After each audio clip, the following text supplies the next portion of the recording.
மனசிலாயோ பாட்டு எந்த அளவுக்கு ட்ரெண்டாக இருக்குங்கிறது பார்த்தோம்னா, இப்போ வந்து கூலி படத்துல இருந்து ஓணம் செலிப்ரேஷன் நடந்திருக்கு. அந்த ஓணம் செலிப்ரேஷனில் வந்து இந்த மனசிலாயோ பாட்டு வந்து போட்டு அங்கே வந்து ரஜினி சார் அப்புறம் கூலி டீமில் உள்ள எல்லாரும் வந்து ஆட்டம் பாட்டம் கொண்டாட்டம்னு சொல்லிட்டு வந்து பிரித்து எடுத்திருக்காங்க.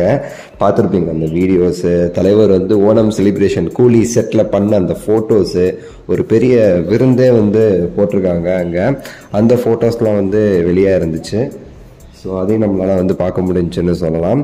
ஸோ அந்தளவுக்கு வந்து சூப்பராக வந்து போய்கிட்டு இருக்கு இந்த கூலி படத்துடைய celebrations and shooting எல்லாமேட்டு.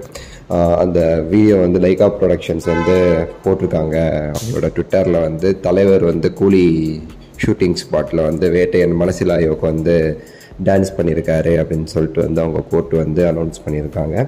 It's good. பார்க்குறதுக்கு ரொம்ப நல்லா பண்ணியிருக்காங்க, ஹாப்பியாக வந்து இருக்காங்கங்கிறது நமக்கு வந்து தெரியுதுன்னு சொல்லலாம். ரஜினிகாந்த் அவர்களுடைய கூலி படத்துடைய ஷூட்டிங் ரொம்பவே சரி ஃபாஸ்ட்டாக வந்து போய்கிட்டு இருக்கு. பிகாஸ் வந்து அடுத்த வருஷம் 2 படம் வந்து ரிலீஸ் ஆகணும் அப்படிங்கிற ஒரு முடிவில் இருக்கார். கூலி அண்டு ஜெயிலர் 2 இதை முடிச்சுட்டு சட்டப்புடன்னு ஜெயிலர் 2க்கு போகணுன்னு சொல்லிட்டே வந்து ஃபாஸ்ட்டாக வந்து எடுத்துகிட்டு இருக்காங்க இந்த படத்தை. இந்த மனசிலாயோ பாட்டு எந்த அளவுக்கு ட்ரெண்டாக இருக்குங்கிறதுக்கு இது ஒரு முக்கியமான ஒரு விஷயம். ஸோ ஒரு படத்தில் வந்து எப்பவுமே ரஜினி சார் படத்தில் வந்து ஒரு படத்தில் இருக்கும்போது இன்னொரு படத்தை பற்றி அப்படிலாம் ரொம்ப ரேரு.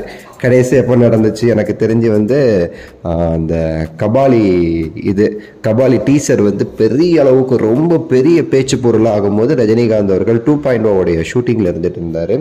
அப்போ வந்து அந்த டீசரை வந்து கொண்டாடுறதுமா 2.0 செட்டில் வந்து கபாலி டீசர் வச்சு வந்து சில ஃபோட்டோஸு அந்த வீடியோஸ்லாம் கொஞ்சம் வந்துச்சு அந்த டைமில், எனக்கு ஞாபகம் இருக்குது. அதுக்கடுத்து இன்னொரு ரஜினி படத்தை பற்றி ஒரு ரஜினி படத்துடைய ஷூட்டிங் ஸ்பாட்டில் எனக்கு தெரிஞ்சு லாஸ்ட்டாக நடந்தது அந்த இதுதான். ஸோ இப்போ வந்து மனசில் எந்த அளவுக்கு ட்ரெண்டாக இருக்குங்கிறதுக்கு நான் சொல்ல வரேன். ஸோ அப்படி வந்து அந்த கபாலி டீசர் ட்ரெண்ட் இதில் வந்த மாதிரி வந்து இருக்குது. ஸோ கேரளா செலிப்ரேஷனால் அதுவே ஒரு கேரளா வைப் தானே மனசிலாயோ, அதனால வந்து கம்பைன் பண்ணி இந்தியர் பண்ணியிருக்காங்கன்னு நான் வந்து நினைக்கிறேன். ஸோ ஒரு பெரிய எதிர்பார்ப்பு இருக்குது வேட்டையனுக்கு, சரிங்களா? என்கிட்ட ரொம்ப எதிர்பார்ப்பு இருக்குது எனக்கு. ஸோ பார்க்கலாம். உங்களோட கருத்து சொல்லுங்கள், லைக் பண்ணுங்கள், ஷேர் பண்ணுங்கள். நெக்ஸ்ட் வீடியோவில் சந்திக்கலாம். நன்றி, வணக்கம், மகிழ்ச்சி.